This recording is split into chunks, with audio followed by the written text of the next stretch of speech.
નમસ્કાર વિદ્યાર્થી મિત્રો આજના લેક્ચરની શરૂઆત આપણે ઉદાહરણના 11મા દાખલાથી કરીએ. તો આ દાખલામાં તમને અલગ અલગ 4 પ્રશ્નો પૂછેલા છે.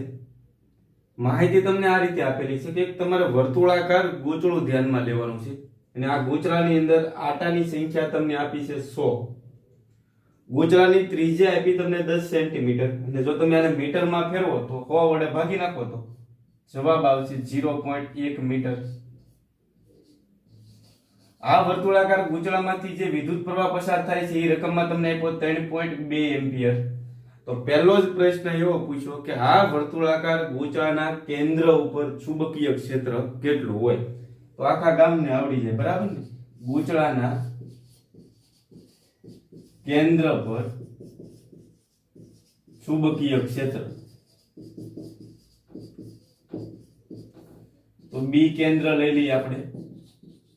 તો કેન્દ્ર ઉપર ચુંબકીય ક્ષેત્રનું સૂત્ર શું આવશે? μ0ni/2r. આપણે સૂત્ર ભણી ગયેલા છે. કિંમત મૂકો એટલે જવાબ આવશે. તો μ0 બરાબર કેટલા મૂકશો? તો કે 4π × 10⁻⁻⁷. આટાની સંખ્યા કેટલી આપી છે? 100. અને એમાંથી પસાર થતો વિદ્યુત પ્રવાહ કેટલો આપ્યો? 3.2 એમ્પિયર. છેદમાં 2 ના 2 અને r બરાબર કેટલા આપ્યા છે? 0.1 મીટર.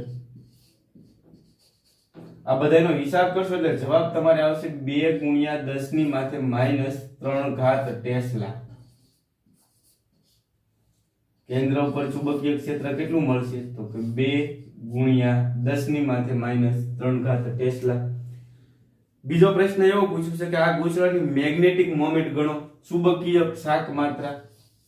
તો ગૂંચળાની ચુંબકીય શાક માત્રા, તો મેગ્નેટિક મોમેન્ટ નું સૂત્ર તમને ખબર છે, m બરાબર અથવા મ્યુ પણ તમે લખી શકો, બરાબર?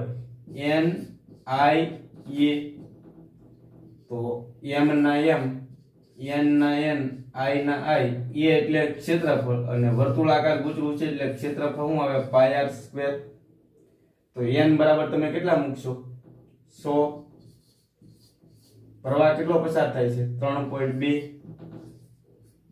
પાઈ ની કિંમત કેટલી છે? 3.14. અને r બરાબર કેટલા છે? 0.1 ને પાછો એનો વર્ગ. આ બધાનો હિસાબ કરશો એટલે તમારે જવાબ આવશે 10.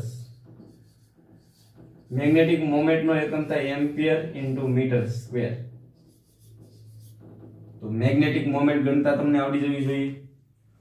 ત્રીજો પ્રશ્ન એવો કરેલો છે કે આખું જે ગૂંચળું છે એ શિરોલંબ સમતલમાં મૂકેલું છે. શિરોલંબ સમતલ એટલે આવડું આમ થયું. અને ગૂંચળાનો જે વ્યાસ છે એને આપણે ભ્રમણાક્ષ લેવાની છે. તો ગૂંચળાનો વ્યાસ છે આવડો આ છે, એને આપણે ભ્રમણાક્ષ તરીકે પસંદ કરવાની છે. અને શરૂઆતમાં ચુંબકીય ક્ષેત્ર છે ને એ ગૂંચળાના સમતલને લંબ રૂપે છે. આ રીતે આપણે બહારથી ચુંબકીય ક્ષેત્ર લાગુ પાડવાનું છે. ને આ ચુંબકીય ક્ષેત્ર તમને રકમમાં આપી દીધું 2 ટેસ્લા. કેટલું આપ્યું છે?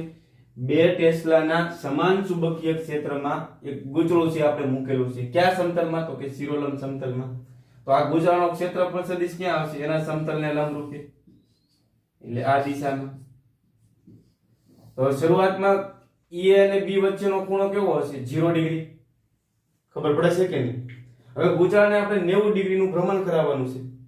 તો પ્રારંભમાં ટોર્ક કેટલું હોય અને અંતમાં ટોર્ક કેટલું હોય એ ગણવાનું છે. તો લખીએ પ્રારંભિક ટોર્ક. પ્રારંભિક ટોર્ક જ્યારે θ1, બરાબર, A અને B વચ્ચેનો ખૂણો કેટલો હોય? 0 ડિગ્રી. ત્યારે તમે ટોર્ક ગણો તો એને τ1 કહી દઈએ આપણે. તો τ ગણવા માટેનું મૂળ સૂત્ર છે તો b ના sin θ, ને એની પહેલા મેળવ્યું તો આપણે mb sin θ, એની પછી mb sin θ મેળવ્યું, બરાબર? મ્યુ ક્રોસ b મેળવ્યું તો યાદ આવતું હોય તો આ મ્યુ ની જગ્યાએ મેં m લખ્યું. m ક્રોસ b ના ક્રોસ દૂર કરો તો શું થશે? mb sin θ. આ θ1 લખશું. તો m બરાબર તમને રકમમાં આપેલા મેળવેલા છે ટૂંકમાં 10, b તમને આપ્યા 2, sin θ1 કેટલા મૂકશો? 0 ડિગ્રી. હવે sin 0 ની કિંમત થાય 0 એટલે બધું 0 થઈ જાય. તો શરૂઆતમાં ટોર્ક કેટલું હશે 0 ડિગ્રી. હવે ગૂંચળાને આપણે 90 ડિગ્રીનું ભ્રમણ કરાવશું. જ્યારે 90 ડિગ્રીનું ભ્રમણ કરાવશું ત્યારે A અને B વચ્ચેનો ખૂણો થવાનો 90 ડિગ્રી. તો અંતિમ ટોર્ક કેટલું થશે?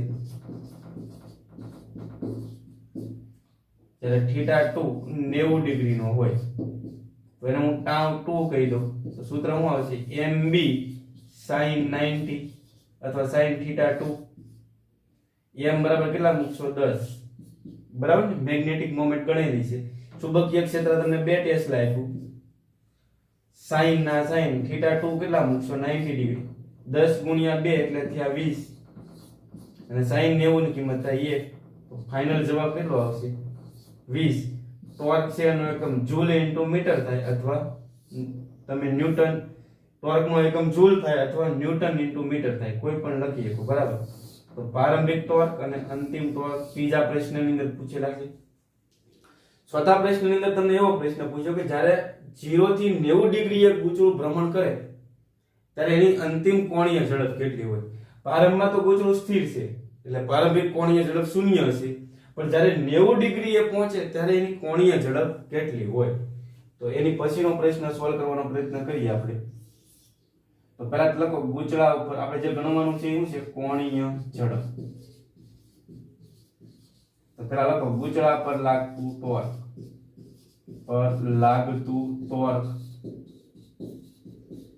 તો τ બરાબર સૂત્ર તમને ખબર છે MB sin θ.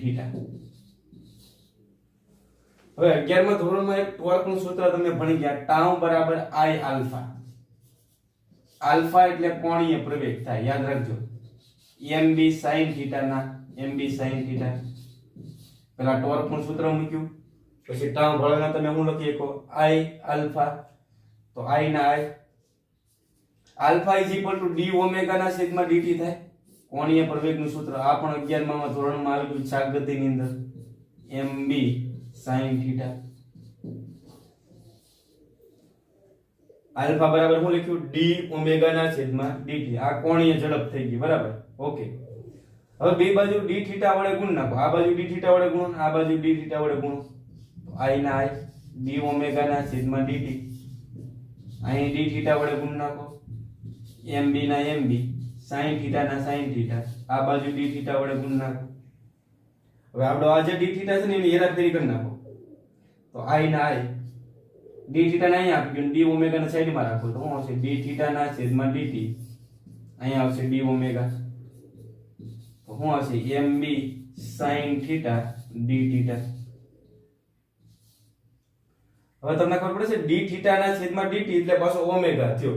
સૂત્ર ભણી ગયા ને તમે? d θ ના છેદમાં dt એટલે ઓમેગા થાય. 11મા ધોરણના સૂત્ર છે આવડવા જરૂરી.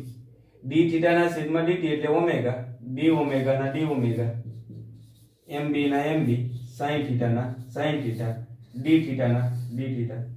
હવે બંને બાજુ સંકલન લઈ લો. તો સંકલન લેતા તો આ બાજુ સંકલન લઈ લો તો શું આવશે? I omega d omega. ને આ બાજુ સંકલન લઈ લો તો MB sin θ d θ.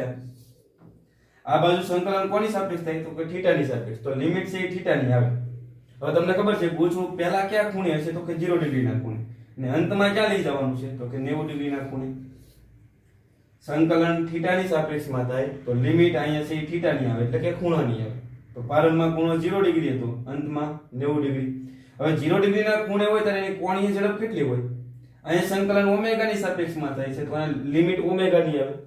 તો પ્રારંભમાં ખૂણો 0 હતો ત્યારે કોણીય ઝડપ કેટલી હશે? 0. અને અંતમાં ખૂણો 90 ડિગ્રીનો થયો તો 90 ડિગ્રી એની કોણીય ઝડપ કેટલી હોય એ આપણે ગણવાની છે. બરાબર. એને આપણે ઓમેગા કહી દઈએ. તો હવે આગળ વધીએ. અહીં સંકલન ઓમેગા ની સાપેક્ષમાં થાય એટલે ઓમેગા વાળા પદ રહે, બાકીના બધા બહાર નીકળી જાય. તો I ને બહાર કાઢી નાખો. તો અહીં 0 થી ઓમેગા. અહીં શું આવશે? ઓમેગા ની 1 ઘાત. બરાબર. કાઈ ન હોય તો d ઓમેગા. અહીં સંકલન θ ની સાપેક્ષમાં થાય તો θ વાળા પદ રહે, બાકીના બહાર કાઢી નાખો. તો અહીં શું આવશે? MB 0 થી 90 ડિગ્રી sin θ d θ.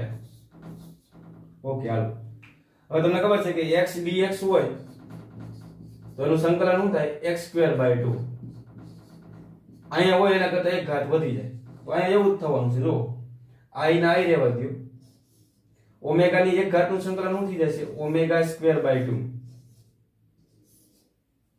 ઓમેગા ની એક ઘાતનું સંકલન શું થાય ઓમેગા સ્ક્વેર બાય 2 લિમિટ મૂકી દો લોઅર લિમિટ છે 0 અને અપર લિમિટ છે ઓમેગા અહીંયા આવશે mb ના mb sin થીટા નું સંકલન થાય માઈનસ cos થીટા યાદ રાખજો sin થીટા નું સંકલન શું થાય માઈનસ cos થીટા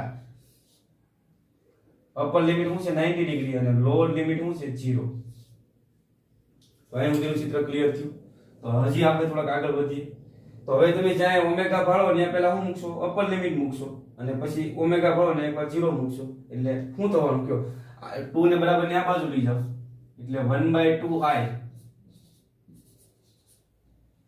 1/2i બરાબર ને 2 ને છેદમાં જશે ને એટલે અંશમાં 1 ને છેદમાં 2 એટલે 1/2i એકવાર ઓમેગા મૂકો એટલે શું થશે ઓમેગા સ્ક્વેર થશે માઈનસ એકવાર 0 મૂકો એટલે આખું પદ 0 થઈ જશે કે નહીં ઓમેગા ની જગ્યાએ 0 મૂકો એટલે 0 થઈ જશે ઓકે હાલો આ mb ના mb માઈનસ ને બહાર કાઢી નાખો માઈનસ mb ના માઈનસ mb એકવાર તમે 90 મૂકી દો થીટા ની જગ્યાએ તો cos 90 ની કિંમત કેટલી થાય મને કહેશો 0 માઈનસ એકવાર તમે 0 મૂકશો તો cos 0 ની કિંમત કેટલી થાય 1 તો ફાઇનલી હું જો અહીંયા 1/2 I ઓમેગા સ્ક્વેર અહીં તમને ખબર છે -1 વધશે માઈનસ માઈનસ પ્લસ થઈ જશે એટલે અહીં રહેશે mb હવે ગણવાનું છે ઓમેગા તો ઓમેગા સ્ક્વેર ને સૂત્રનો કરતા બનાવીએ તો ઓમેગા સ્ક્વેર = શું હશે 2mb 2 ને આ બાજુ લઈ જાઓ I ને બરાબર ને આ બાજુ લાવો બે બાજુ વર્ગમૂળ લઈ લો તો ઓમેગા બરાબર શું આવશે વર્ગમૂળમાં 2mb upon I તો હવે બધી વસ્તુ આપણી પાસે હાજર છે 2 ના 2 મેગ્નેટિક મોમેન્ટ કેટલી છે 10 મેળવેલી છે બરાબર ને આપણે અમે ચુંબકીય ક્ષેત્ર કેટલું આપ્યું છે 2 ટેસ્લા નું અને આ એટલે જડત્વની શાક માત્રા ને રકમમાં જડત્વની શાક માત્રા આપી 0.1 કિલોગ્રામ ઇન્ટુ મીટર સ્ક્વેર તો 2 ગુણ્યા 2 એટલે 4 થશે ને 4 ગુણ્યા 10 એટલે 40 થશે 40 ભાગ્યા 0.1 એટલે 400 થાય અને 400 નું વર્ગમૂળ કાઢો તો 20 આવે ઓમેગા નો એકમ શું આવશે રેડિયન પર સેકન્ડ તો ઘણો મોટો દાખલો હતો અલગ અલગ 4 પ્રશ્નો પૂછેલા હતા તમને આવડી જવું જોઈએ પહેલા કેસમાં તમારે કેન્દ્ર પર ચુંબકીય ક્ષેત્ર ગણવાનું હતું બીજા કેસમાં તમારે મેગ્નેટિક મોમેન્ટ ગણવાનું હતું ત્રીજા કેસમાં પ્રારંભિક ટોર્ક અને અંતિમ ટોર્ક ગણવાના હતા અને ચોથા કેસની અંદર તમારે શું કરવાનું હતું એની અંતિમ કોણીય ઝડપ જો 90 ડિગ્રીનું ભ્રમણ કરાવવાનું હોય તો 0 થી 90 ડિગ્રીની લિમિટ લેવાની 180 ડિગ્રીનું ભ્રમણ કરાવવાનું હોય તો 0 થી 180 ડિગ્રીની લિમિટ લેવાની આમાં ભૂલ પડવી જોઈએ નહીં તો આ હતું ઉદાહરણ નંબર પહેલું જોઈએ પહેલા ઉદાહરણની અંદર તમને માહિતી એવી રીતે આપેલી છે કે તમારે એક સમક્ષિતિજ સમતલ ધ્યાનમાં લેવાનું છે કેવું સમક્ષિતિજ સમતલ આની અંદર એક તાર તમારે ગોઠવી દેવાનો છે અને તારની લંબાઈ રકમમાં તમને આપી 1.5 મીટર આ જે તાર છે અથવા સળિયો છે એનું દળ તમને આપ્યું 200 ગ્રામ અને કિલોગ્રામમાં ફેરવવું હોય તો 1000 વડે ભાગી નાખો તો 0.2 કિલોગ્રામ થશે હવે આને પોતાના દળ છે એટલે જો તમે આ સળિયાને અથવા આ તારને મૂકી દો તો નીચે તરફ કયું બળ લાગે વજન બળ mg ને આ વજન બળની અસર હેઠળ સળિયો ક્યાં આવે તો કે નીચે તરફ પણ આપણે નીચે આવવા નથી દેવું અહીં સ્થિર રાખવાનો છે અને સ્થિર રાખવા માટે તમારે શું કરવું પડે તો કે જેટલું નીચે તરફ વજન બળ લાગે ને એટલું જ તમારે ઉપર તરફ બળ લગાડવું પડે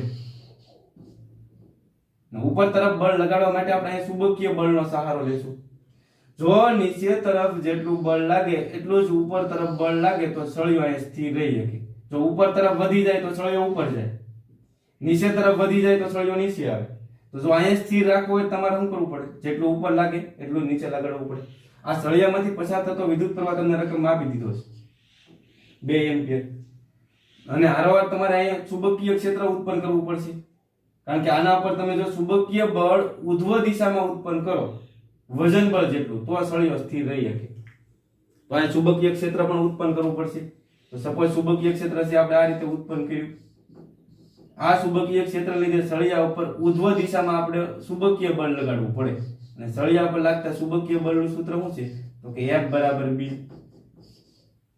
બહુ વધારે માથાકૂટ નથી કરવાની, આપણે ખાલી એટલું યાદ રાખવાનું છે કે જેટલું ચુંબકીય બળ ઉપર તરફ લાગે એટલું જ વજન બળ જો નીચે તરફ લાગતો હોય તો સળિયો અહીંયા સંતુલન સ્થિતિમાં એટલે કે સ્થિર સ્થિતિમાં રહે.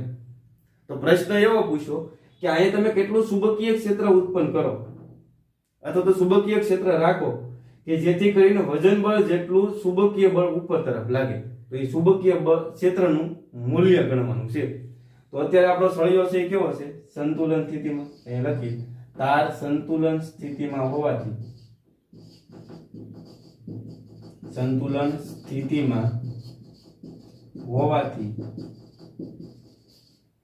શું આવશે કયો?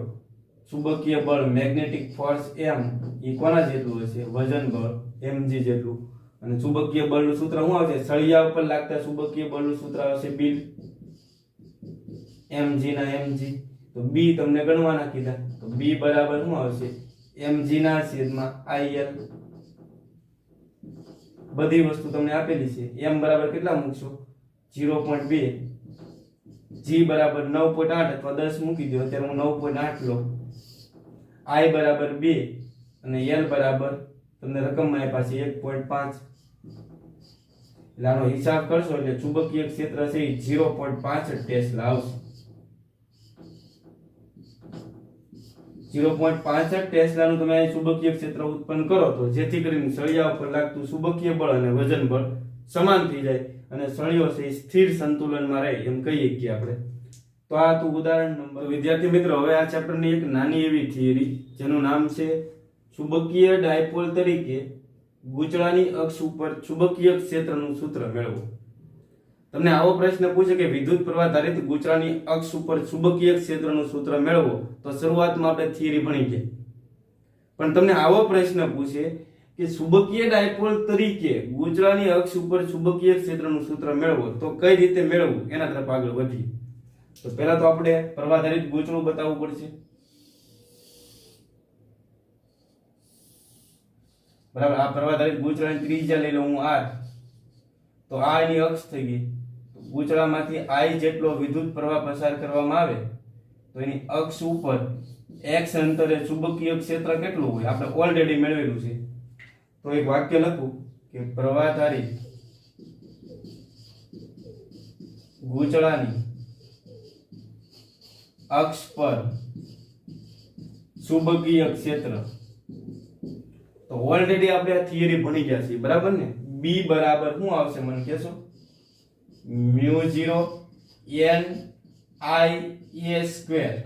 અહીંયા ત્રિજ્યા તરીકે આપણે r લીધું તો અહીંયા r નો સ્ક્વેર રાખીએ છેદમાં 2 x નો સ્ક્વેર પ્લસ a સ્ક્વેર આવે. એની જગ્યાએ આપણે r લીધેલું છે r સ્ક્વેર રેઝ ટુ 3/2. પ્રવાહધારિત ગૂંચળાની અક્ષ ઉપર ચુંબકીય ક્ષેત્ર મેળવો તો તમારે આ સૂત્ર તારવવાનું જે શરૂઆતમાં આપણે તારવી ગયા. પણ તમને આવો પ્રશ્ન પૂછે કે ચુંબકીય ડાયપોલ તરીકે ગૂંચળાની અક્ષ ઉપર ચુંબકીય ક્ષેત્ર મેળવો, તો અહીંથી શરૂઆત કરવાની. જ્યાંથી પૂરું કર્યું હતું ને પહેલા ત્યાંથી આપણે શરૂઆત કરીએ. હવે આ અંતર છે ખૂબ વધારે છે, આપણે અક્ષ પર ખૂબ વધારે અંતરે જવું છે.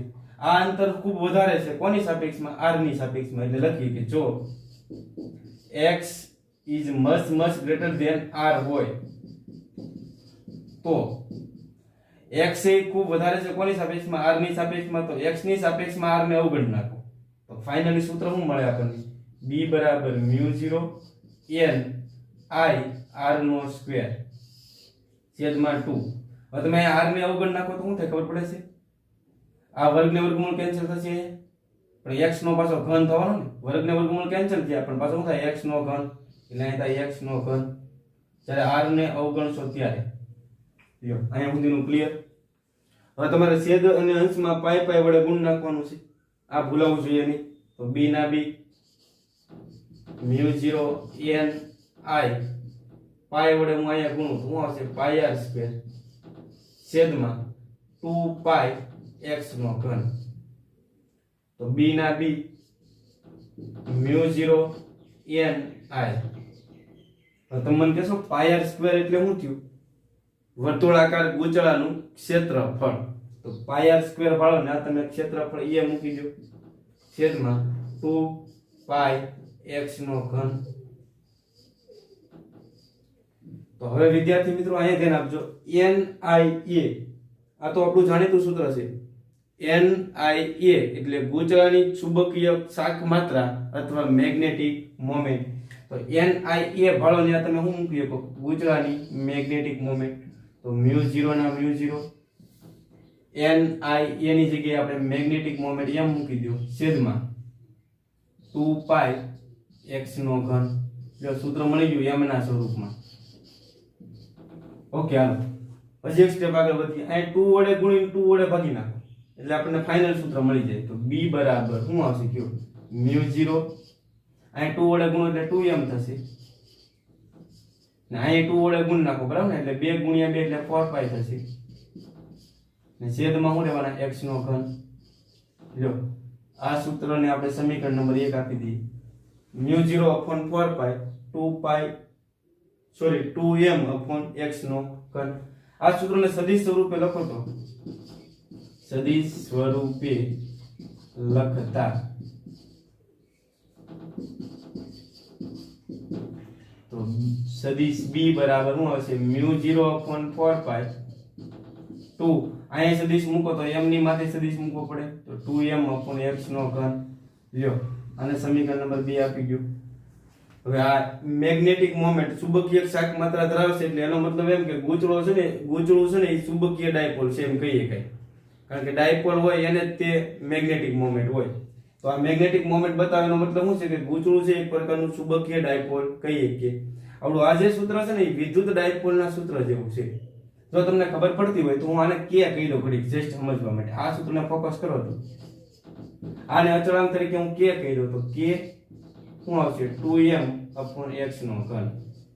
હવે વિદ્યાર્થી મિત્રો યાદ કરો, ડાયપોલની અક્ષ ઉપર વિદ્યુત ક્ષેત્રનું સૂત્ર. તો ડાયપોલની અક્ષ ઉપર વિદ્યુત ક્ષેત્રનું સૂત્ર શું હતું? 2kp upon r નો ઘન. જો ની અંતર x હોય તો અહીં શું લેવાનું તમારે? x નો ઘન. હવે તમને ખબર પડે છે કે ને હું અહીં લખી નાખું તો અહીં શું થાય? 2. તો ડાયપોલ છે વિદ્યુત ક્ષેત્ર ઉત્પન્ન કરતું હતી એટલે અહીં વિદ્યુત ક્ષેત્ર આવે. ગૂંચળું છે એ ચુંબકીય ક્ષેત્ર ઉત્પન્ન કરે એટલે અહીં ચુંબકીય ક્ષેત્ર આવે. આ બંને કે સમતુલ્ય છે. જો x એ સમતુલ્ય છે.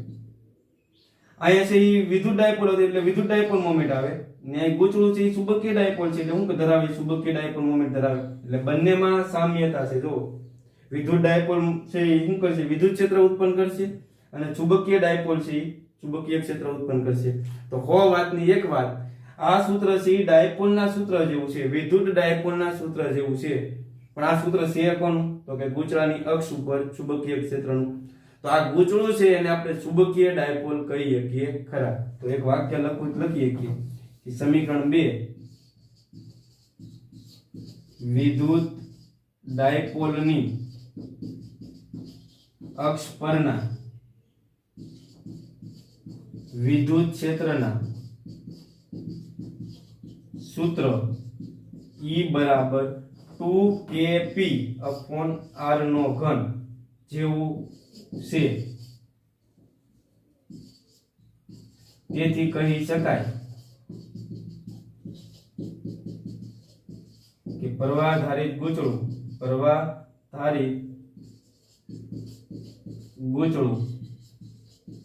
ચુંબકીય ડાયપોલની જેમ વર્તે છે.